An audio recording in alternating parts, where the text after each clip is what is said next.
শুরু কর। জুলাইয়ের বৃষ্টি ধুয়ে দিতে চাই পিচ ঢালা রাস্তা থেকে আমার ভাইয়ের রক্ত, ধুয়ে দিতে চাই পিচের ফাঁকে ফাঁকে আটকে থাকা আমার বোনের রক্তকণিকা। রাজপথ ধুয়ে গেলে থেকে যায় অশ্রু, মায়ের কণ্ঠে কাতরতা, বুকে পাথর চাপা কষ্ট। রাজপথ ধুয়ে যায় বৃষ্টিতে, ইতিহাস থেকে যায় অস্থিমজ্জায়। জুলাই মেনে নিতে পারে না রক্তবিহীন পিচ ঢালা পথ।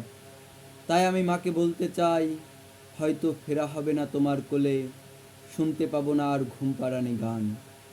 আমি যে দেশে বাস করি সে দেশ শিখে গিয়েছে মায়ের কোল থেকে সন্তানকে আলাদা করতে। রাষ্ট্র আমাকে ঘরে থাকতে দেয়নি, অস্বীকার করে নিয়েছে তার দায়িত্ব। এখন মৃত্যু উপত্যকায় দাঁড়িয়ে ভাবছি এ মিছিল কত লম্বা হবে, মিছিলে যুক্ত হবে আর কতটি লাশ। আমি মাকে বলে এসেছি আমার ঘরে ফেরা হবে না, আমার ঘরে ফেরা হবে না। পড়ছিলাম স্বরচিত কবিতা ঘরে ফেরা হবে না।